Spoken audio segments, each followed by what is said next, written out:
ladies, be careful. Hell, gentlemen too. Ladies and gentlemen, be careful. Just think, the ladies are a little more susceptible to some evil bastards like this. As we know, there's some sick creeps out there. Don't let them manipulate you. A woman speaking out for the first time after being stalked for over a decade, then kidnapped and chained in a soundproof bunker. Samantha Stites is opening up in a new ABC News 3-part docuseries as she recounts a story of fear, resistance, and resilience. This guy's stalking me. And then one night, I heard the squeak of a floorboard just outside my bedroom door. My heart starts racing. I've been kidnapped. I'm in this torture chamber. I see these soundproof patches on the wall, so no one's going to hear me scream. She was not going to get out of that box alive. I just want to find him and I want to get him into custody. I wanted him gone. I wanted him dead. If you chain somebody into a wall, you have no boundaries. He's going to do something violent. He's a monster. This becomes a fight for my life. Now Samantha's sharing how she escaped that soundproof bunker and lived to tell her story, and she is here now to tell us all about it. Samantha, thanks so much for being here. First of all, I'm so sorry that you had to deal with this, and I cannot imagine what you have endured and what it has taken for you to get to this point. Yeah, thank you. It's definitely been an ordeal. Several years aside from the stalking, the legal process was extensive. So, how does it feel to be speaking out and sharing your story now after all this time? It feels nice. It feels like I'm kind of owning back my power and that which was taken from me through the kidnapping and imprisonment. So I hope my story will lead others to learn about stalking and make some legal changes as well. Your stalker had been following you for over a decade, and you met him as a student in passing. So what was that first encounter like? And when did you start realizing how dangerous he really was? Yeah, that first encounter, I met him, I would say my sophomore or junior year of college, and, we just kind of made small talk. We were in this, student group together, and he was just an awkward person, and I thought I would be nice and make conversation with him so he wasn't standing alone, and, it was kind of a short interaction. It really wasn't until I graduated college and he found me in my hometown and, said he wanted to move states and do the same internship I was doing after college. But I realized, you talked about the legal system. I know firsthand how difficult the legal system can be for stalking victims. And you actually did get an order of protection against him. So what did you make of that process, and then what happened next? Yeah, the first PPO I was given in 2014 was a relatively straightforward, quick process, and it was granted for 6 years, which ran until 2020. He seemingly sort of disappeared from my life when I moved out of state. Little did I know he was surveilling me in other ways, and when I moved back to my hometown area, northern Michigan, I began seeing him again. And I certainly had concern, at that point what his intentions were, but he hadn't tried to speak with me or anything. So it was kind of confusing at first. We're going to hear the full story in the docuseries, but what can you tell us about your experience in that bunker and how you finally escaped? It's every person's worst nightmare. It's something you watch in a scripted film for entertainment. I knew that, being locked in this tiny room he had made for me, that I likely had a low chance of survival. It was frightening with him there, but it was also potentially more frightening with him gone and being locked in this silent, dark room with no one knowing where I was. So what do you hope viewers take away from this docuseries and from your story in general? Yeah, I hope that this sheds some light on stalking and how prevalent it is. Like 1 in 3 women are stalked in their lifetime to some degree, certainly, and thankfully most not to the extent that I was. It can happen to anyone at any stage of life. You know, I was 30 when I was kidnapped by my stalker, so older than I had expected. I hope it changes some of the discussions about PPOs and protections as well. All right, Samantha Stites, thank you. So do you hear the hell that that woman went through? And in the beginning, I said, don't let them manipulate you. It's not so much that this guy manipulated her, I would say. I guess she just felt bad for him. Don't feel bad for these creeps out here. As you heard her mention multiple times, he was awkward. He was just a weird individual. I met him in school, and he just gave me those vibes. Not that this woman did nothing wrong. So don't think I'm saying anything like that. I'm just trying to forewarn individuals out there to just go with your gut. Be safe. You hear GPS. He stalked her for so much time and went to crazy lengths to do it using GPS and such. When you heard her say, I moved and I thought I was good. Little did I know he was plotting away.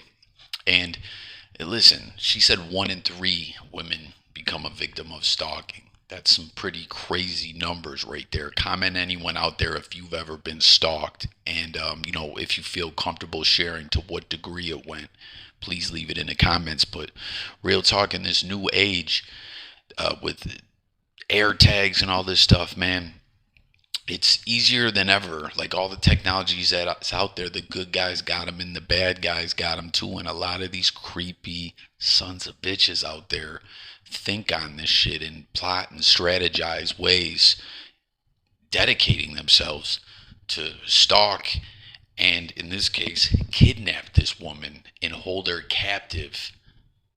That shit is just so terrifying to hear. She said there was no one that was going to save me. Like, it was terrible with him there, but it was almost worse with him gone.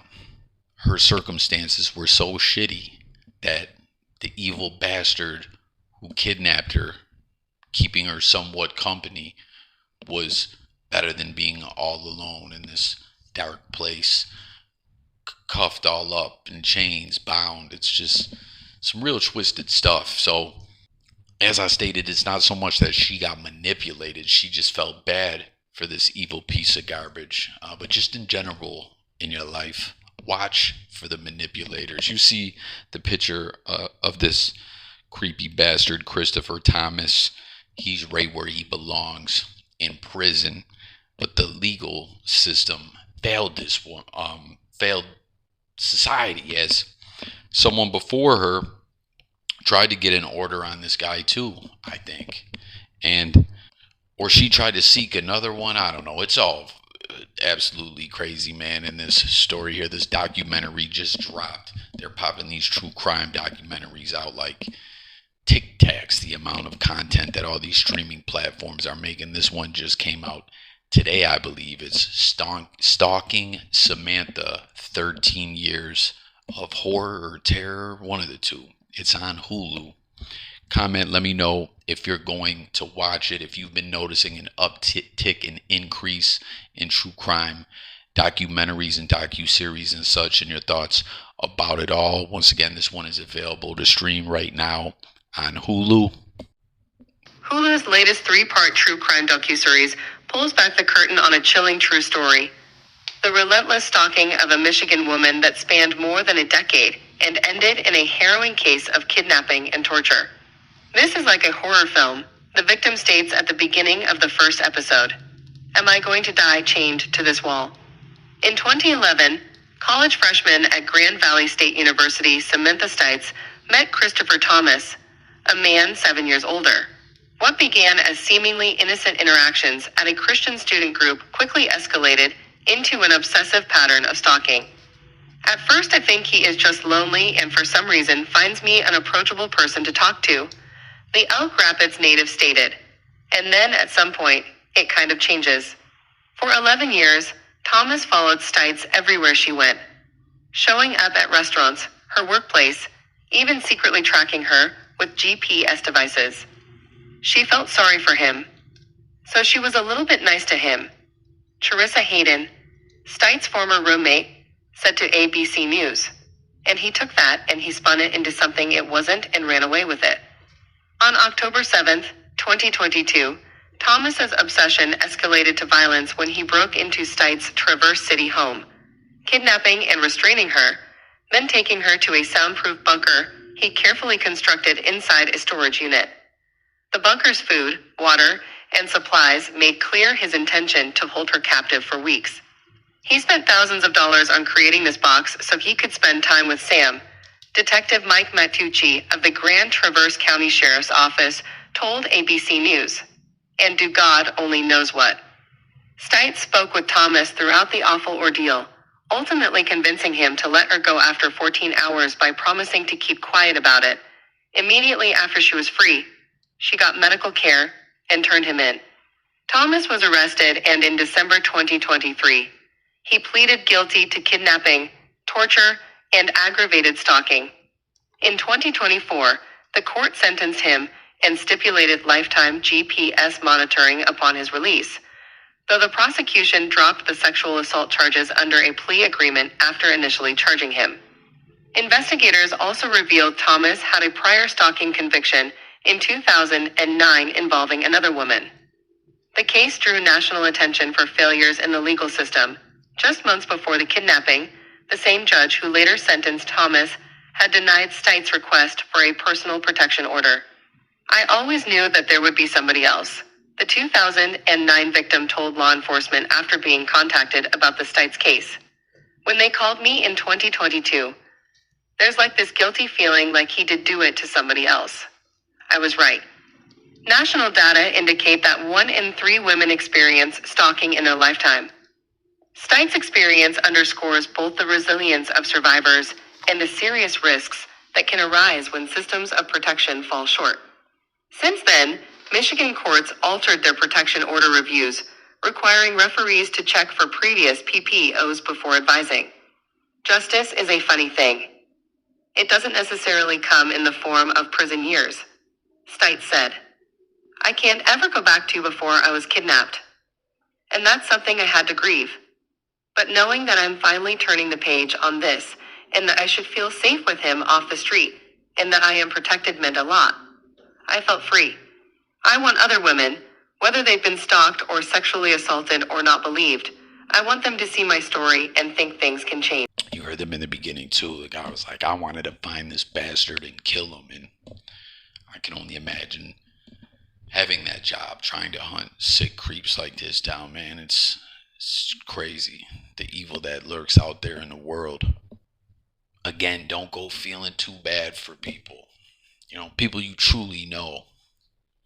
Feel bad for them. You truly know them. But people you don't know like that, beware of them. And this is just a theory on my part.